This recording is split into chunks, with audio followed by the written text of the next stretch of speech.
जय हिंद दोस्तों। आज का जो वीडियो है काफ़ी गंभीर विषय में है। डोनाल्ड ट्रंप ने एक इंटरव्यू में उनके मुंह से ये बात निकल गई कि भाई पाकिस्तान जो है वो सीक्रेटली छुप छुपा के न्यूक्लियर टेस्ट्स कर रहा है, न्यूक्लियर एक्सप्लोजन्स कर रहा है, अंडरग्राउंड एक्सप्लोजन्स कर रहा है। इसलिए भूकंप आते हैं और वाइब्रेशन होता है।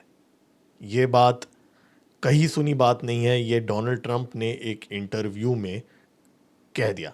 अब ये उसने क्यों कहा, इस टाइम पे क्यों कहा, और इस साल जो हमने पाकिस्तान के अंदर भूकंप देखे तो क्या उनमें से कितने भूकंप न्यूक्लियर टेस्ट थे, ऑपरेशन सिंदूर से पहले, ऑपरेशन सिंदूर के दौरान और ऑपरेशन सिंदूर के बाद में भी ये ब्लास्ट्स या जो भी है अर्थक्वेक्स वो देखे गए थे। भारत ने पाकिस्तान के न्यूक्लियर साइट पे जाके अटैक तक कर दिया। लेकिन यहाँ पे अब गेम कुछ बड़ा हो रहा है, जहाँ पे 33 इयर्स के बाद यूनाइटेड स्टेट्स न्यूक्लियर की बॉम्ब की टेस्टिंग करवा रहा है। और पुतिन ने ऑलरेडी बोल दिया है कि भाई वो भी करेगा अगर ट्रंप करेगा। और अगर पुतिन और ट्रंप कर रहे हैं और जैसा ट्रंप बोल रहा है, ट्रंप का जो रिमोट कंट्रोल्ड न्यूक्लियर बम जो है पाकिस्तान में अगर वो फुट रहे हैं तो भारत क्यों ना पीछे रहे। और कुछ इंडिकेशंस हमें मिली हैं कि भारत भी, जी हाँ, भारत भी न्यूक्लियर टेस्ट कर सकता है अगर यूनाइटेड स्टेट्स करेगा। इन सारी चीज़ों के बारे में हम डिस्कस करेंगे दोस्तों इस वीडियो में। इस वीडियो को लाइक कीजिए, मेरे चैनल को सब्सक्राइब कीजिए। मेरा नाम है गिरीश और आप देख रहे हैं एम पॉलिटिक्स। चलिए स्टार्ट करते हैं। देखिए, ये काफ़ी पेचीदा विषय है, बहुत सारी चीज़ों पे डिस्कस करेंगे आज।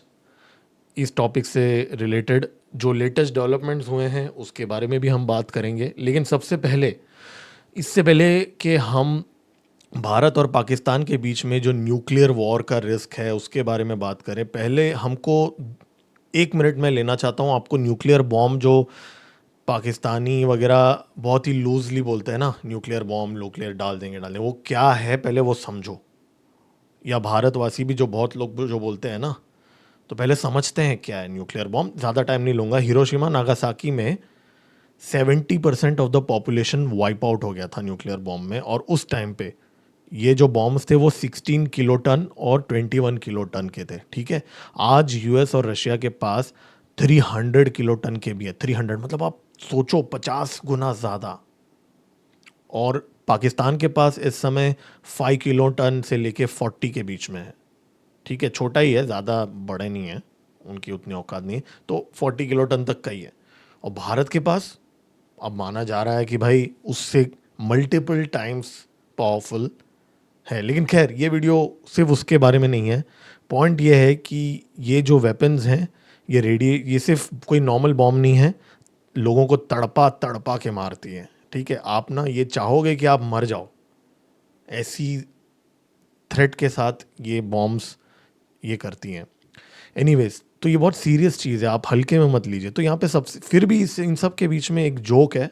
और जोक ये है कि ऑफिशियली नॉर्थ कोरिया जो है वो एकमात्र कंट्री है जो माना जा रहा है कि 2017 में उसने एक न्यूक्लियर टेस्ट किया था, नॉर्थ कोरिया ने।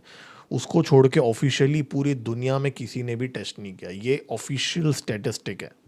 ठीक है, लेकिन इसके बाद भी डोनाल्ड ट्रंप ने अब इंटरव्यू में ये कहा कि जी नहीं जी, वो सब लोग तो कर रहे हैं, मैं भी करूँगा। वो चाइना भी कर रहा है वहाँ पे छुप छुपा के रेगिस्तान में, नॉर्थ कोरिया भी कर रहा है। वो ऐसे बात कर रहा था जैसे बहुत बड़ा लिस्ट है। नॉर्थ कोरिया भी कर रहा है, चाइना भी कर रहा है, वो रशिया ने देखो अभी क्या किया, तो मैं भी करूँगा। तो ऐसा उसने बोला। लेकिन आपको क्रोनोलॉजी थोड़ा समझना पड़ेगा।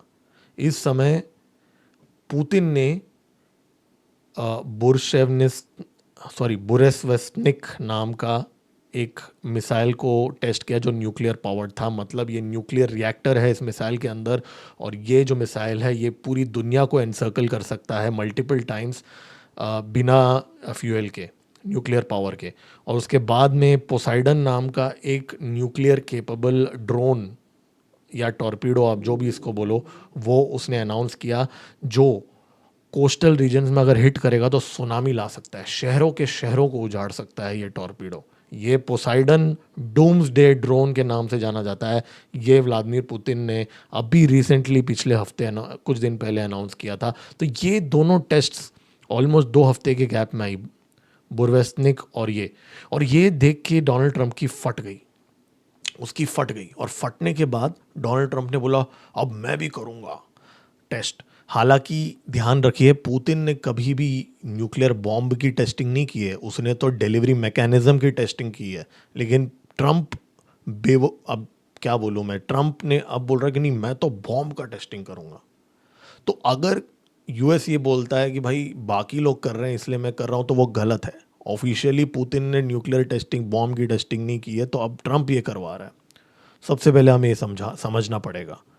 तो यहाँ पे पूरी दुनिया का अगर हम रिकॉर्ड देखें तो रशिया के पास सबसे ज़्यादा वॉरहेड्स है। माना जाता है कि 5,000 से 5,500 वॉरहेड्स है।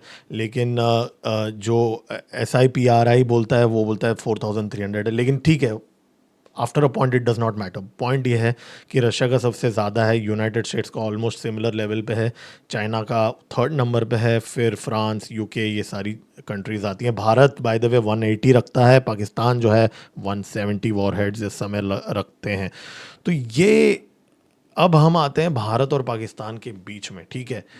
यहाँ पे अगर हम नोटिस करेंगे कि भाई भारत के पास माना जा रहा है कि 180 वॉरहेड्स हैं, पाकिस्तान के पास माना जा रहा है कि 170 है, एवरेजिंग 10 का ऊपर नीचे यहाँ पे रेंज है, ठीक है।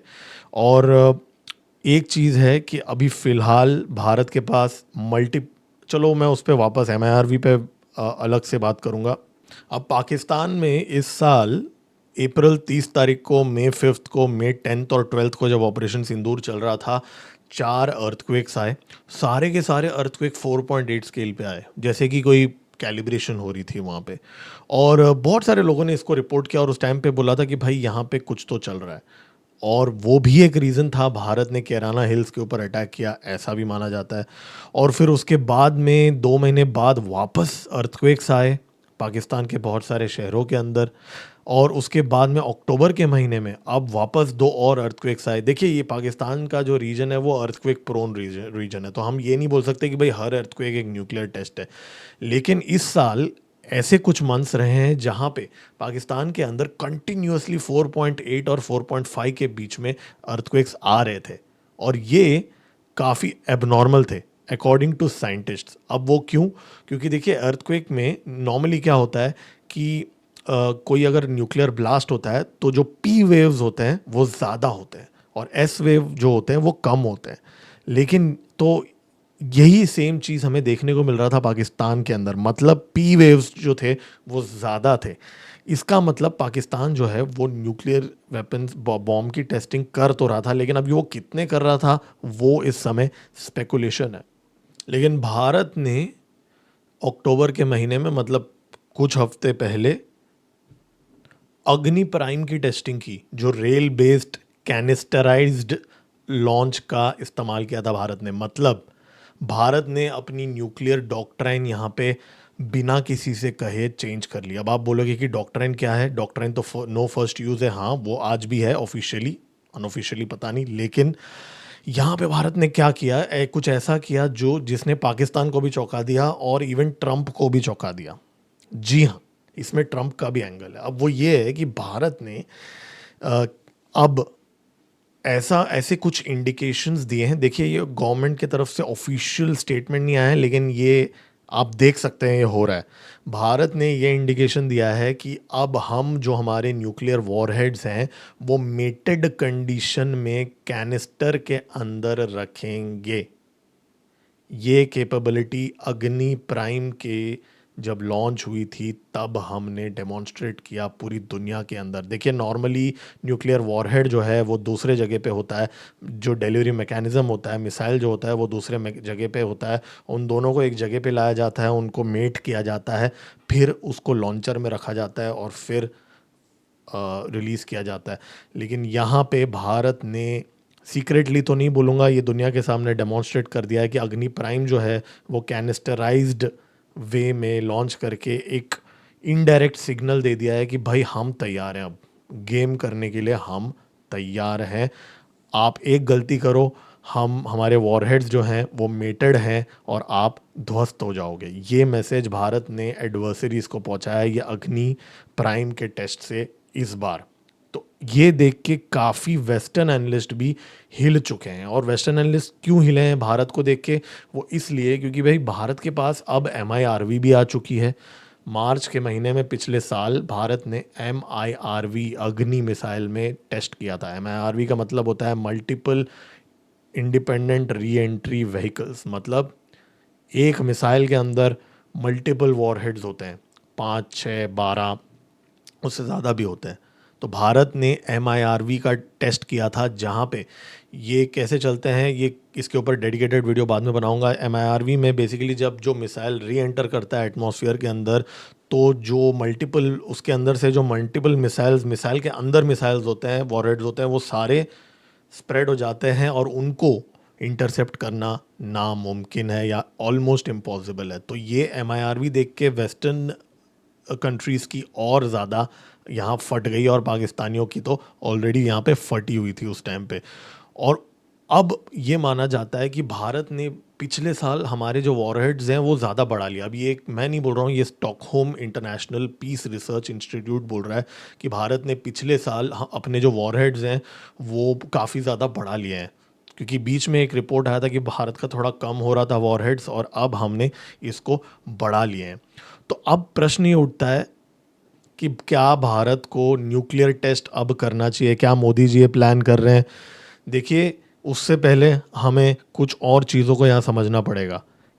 देखिए, सबसे पहले भारत का एक बहुत ही स्ट्रॉन्ग सेकंड स्ट्राइक मैकेनिज्म है। देखिए, फर्स्ट स्ट्राइक का मैं अभी बात नहीं करूँगा क्योंकि हमारी तो नो फर्स्ट यूज़ पॉलिसी है ना ऑफिशियली।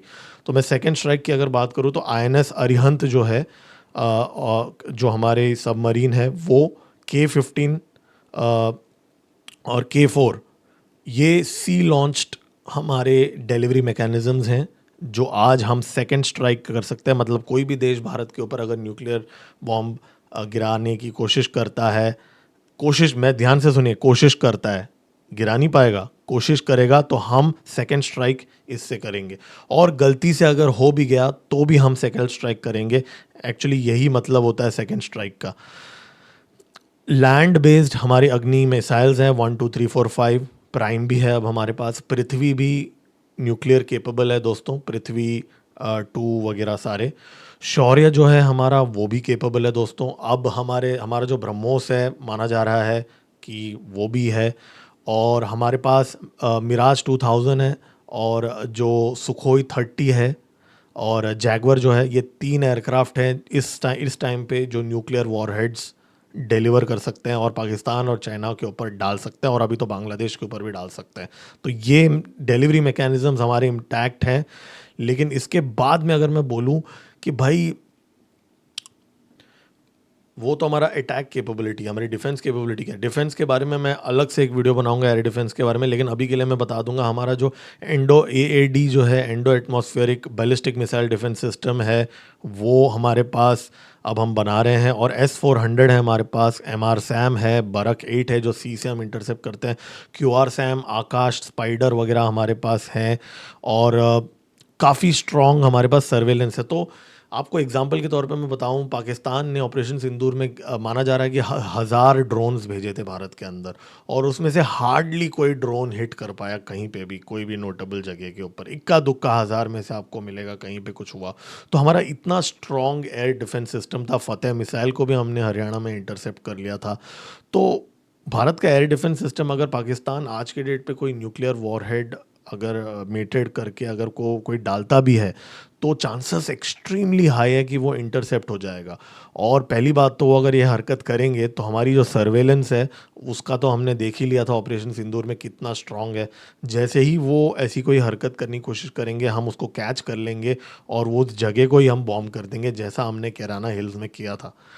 लेकिन यहाँ पे अगर हम ये देखें, पाकिस्तान के पास जो मिसाइल्स हैं, जो शाहीन, फतेह वगैरह, उसके लिए तो भाई हमारे जो क्यू आर सैम, S-400, बरक, वही काफ़ी है। ठीक है। तो और पाकिस्तान की अगर मैं बात करूं भाई, अगर गलती से भारत ने अगर पाकिस्तान के ऊपर अगर न्यूक्लियर अटैक हाइपोथेटिकली कभी अगर किया, तो पाकिस्तान के पास वर्चुअली कोई एयर डिफेंस है ही नहीं। अगर हमने जैसे ऑपरेशन सिंदूर में देखा, नाम के वास्ते चाइना से उन्होंने 2-4 बैटरीज़ वगैरह ले ली थी जो कुछ काम की नहीं आई, और उनका नूर खान एयरबेस जो उनका सबसे सिक्योर एयरबेस है, ठीक है, नूर खान एयरबेस जो उनका सबसे सिक्योर एयरबेस है, उसका कमांड एंड कंट्रोल सेंटर हमने ध्वस्त कर दिया, और ये तो पूरी दुनिया ने देखा। तो जो देश अपने मोस्ट सिक्योर एयरबेस जहाँ पे यूएस की भी ट्रूप्स मौजूद है उसको डिफेंड नहीं कर पाएगा, तो आप सोचिए वो देश बाकी अपने शहरों और जो बाकी लोकेशंस है उसको कैसे डिफेंड कर पाएगा। तो वर्चुअली पाकिस्तान का इस समय कोई भी एयर डिफेंस सिस्टम ढंग से नहीं चलता है। एट विल भारत स्ट्राइक कर सकता है। पाकिस्तान जो है वो एक सिटिंग डक है, और यही बात हमारे राजनाथ सिंह जी ने भी बोला। हमारा जो ब्रह्मोस जो है वो पाकिस्तान का हर एक इंच एट विल हम हिट कर सकते हैं, और ये बात आसिम मुनीर को और उसके जो लोगों को पता है ये बात। और उसके बावजूद भी ये जो पाकिस्तान का डेसिमेशन हुआ था ऑपरेशन सिंदूर में, उसके बाद में भी उसने न्यूक्लियर ऑप्शन की कोशिश की थी, तब जाके हमने कैराना हिल्स पे भी अटैक किया, और फिर डोनाल्ड ट्रंप की वहाँ पे फट गई, और फिर उसने फ़ोन घुमाया और पाकिस्तानियों से बात की। फिर पाकिस्तानियों ने भारत को फ़ोन किया और सीज़ फायर की रिक्वेस्ट की, और आज पूरे दुनिया को वो लोग झूठ बोलते फिरते हैं कि कैसे, अब झूठ को क्या ही रिपीट करूं।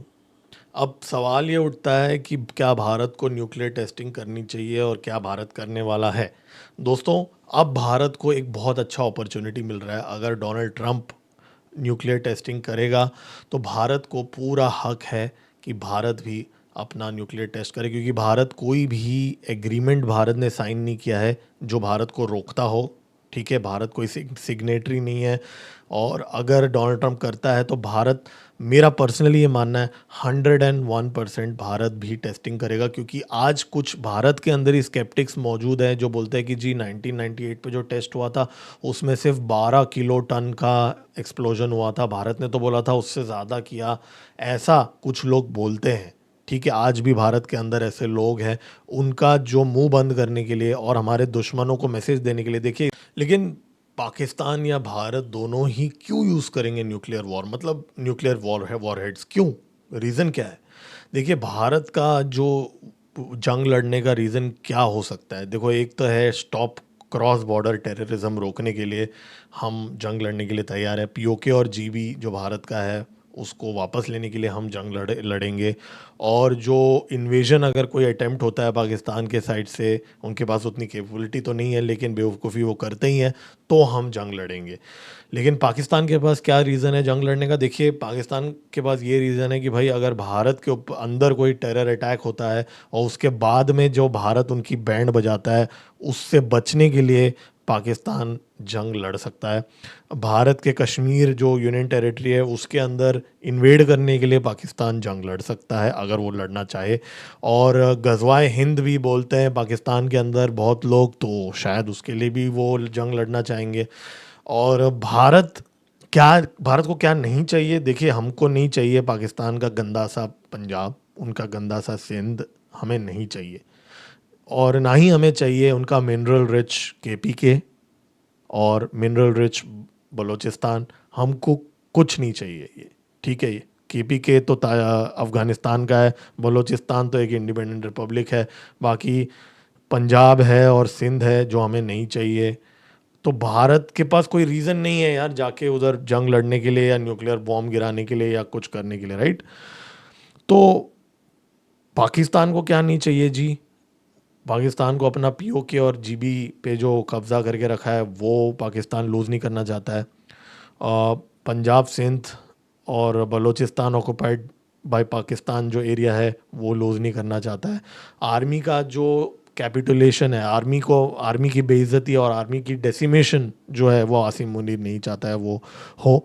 तो न्यूक्लियर वेपन्स यूज़ करने का रीज़न तब यहाँ उठता है जब पाकिस्तान का पंजाब जब थ्रेट में आ जाएगा।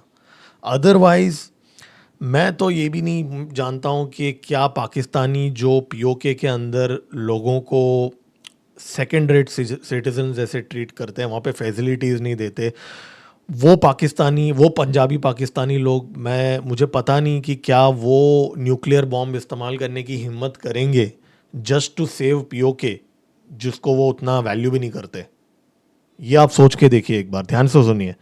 पंजाबी पाकिस्तानी क्या करोड़ों अपने पंजाबी पाकिस्तानियों की जान को खतरे में डालेंगे पीओके के लोगों को बचाने के लिए, और भारत के ऊपर न्यूक्लियर बम गिराने की हिम्मत करेंगे, वो बात जानते हुए कि 99% चांस है कि वो वॉरहेड इंटरसेप्ट हो जाएगा।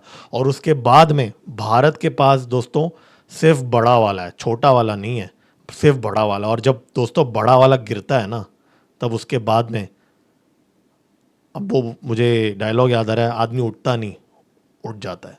और पाकिस्तान के पास ये जो छोटा वाला है ना, वो छोटा वाला जो है ना, वो छोटा ही है, ठीक है। 5 किलो न्यूटन और 12 किलो न्यूटन का डालो ना, डालो कोई टैक्टिकल जगह के अंदर, उसके बाद में तुम्हारा क्या हालत होता है वो देखो, बिना किसी एयर डिफेंस सिस्टम के।